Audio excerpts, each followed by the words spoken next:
Kadang hidup memberi kejutan di saat seseorang merasa paling tidak berarti. Seorang TKW sederhana dari desa tiba-tiba dijodohkan dengan anak majikan kaya raya.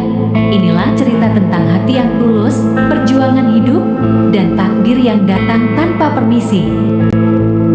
Sari adalah gadis desa berusia 24 tahun yang tinggal bersama orang tuanya di sebuah kampung kecil. Hidup keluarganya sederhana, bahkan bisa dibilang pas-pasan.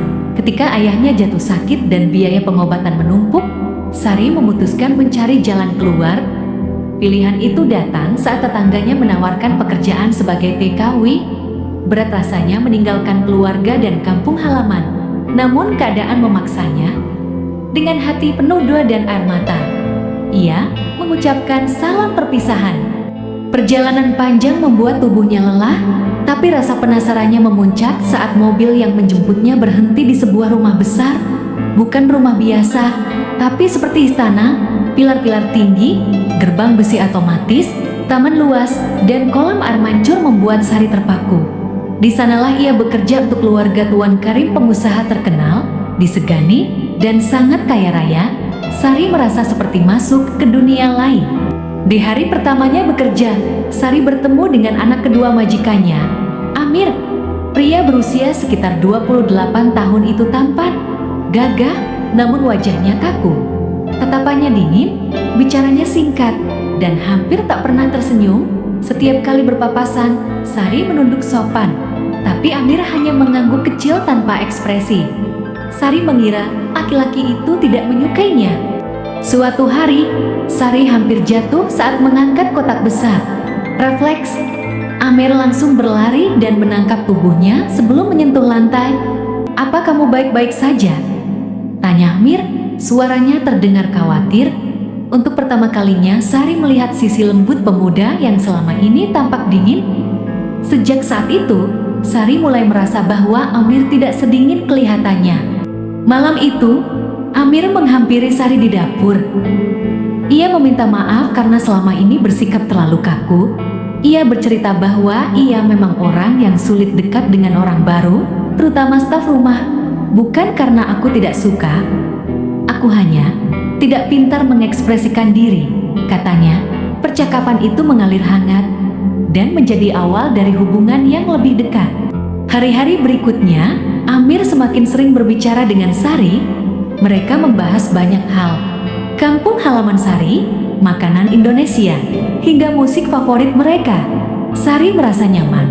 Amir selalu mendengarkan dengan tulus. Ia tidak pernah meremehkan atau memandang rendah.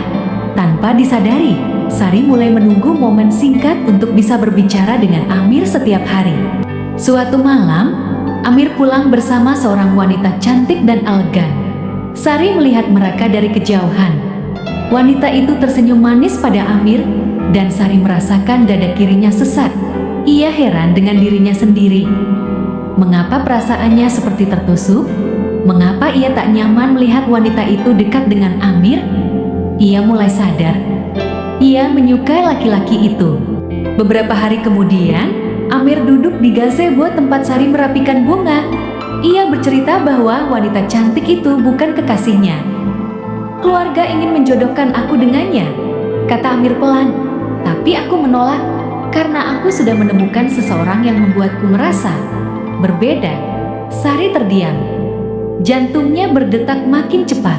Namun hidup tidak selalu mulus. Seorang pegawai rumah lain yang iri melihat kedekatan Amir, dan Sari mulai menyebarkan fitnah bahwa Sari sengaja menggoda Amir demi kekayaan. Kabar itu sampai ke telinga beberapa anggota keluarga. Sari merasa remuk, merasa dituduh hal yang tidak pernah ia lakukan. Ia ingin pulang saja. Ketika Amir mengetahui fitnah itu, ia langsung memanggil semua staf rumah dan membela Sari habis-habisan. "Sari tidak seperti yang kalian tuduhkan, dan siapapun yang berani menghina dia, berarti menghina saya," tegas Amir. Sari menangis terharu. Ia tidak menyangka Amir akan melindunginya sedemikian rupa. Tak hanya staf rumah, Ibu Amir pun mulai memperhatikan perubahan sikap putranya yang semakin sering berada di dekat Sari. Awalnya, ia tidak setuju. Bagaimanapun, status sosial mereka berbeda jauh. Tapi ia ingin mendengar langsung dari mulut Amir. Dalam percakapan yang tak sengaja terdengar oleh Sari, Amir mengaku pada ibunya bahwa ia menyukai Sari. Ia perempuan paling jujur dan tulus yang pernah aku temui, kata Amir. Mendengar itu, hati Sari bergetar sekaligus takut. Ibu Amir memanggil Sari ke ruang tamu. Sari datang dengan tangan gemetar, takut dimarahi. Tapi Ibu Amir justru bertanya tentang kehidupan Sari, keluarganya, dan impiannya. Semakin lama, Ibu Amir semakin melihat bahwa Sari adalah gadis baik dan tulus. Setelah pertemuan itu, Ibu Amir mulai memperhatikan Sari dengan lebih lembut. Ia memuji kerapihan kerja Sari dan beberapa kali mengajarnya berbicara tentang hal-hal kecil. Sari merasakan suasana hati ibunya Amir mulai berubah. Ia seperti mendapat sinyal restu pertama. Pagi yang cerah, Amir memanggil Sari ke taman rumah. Ia terlihat gugup. Sari, keluarga sudah tahu semua tentang perasaanku.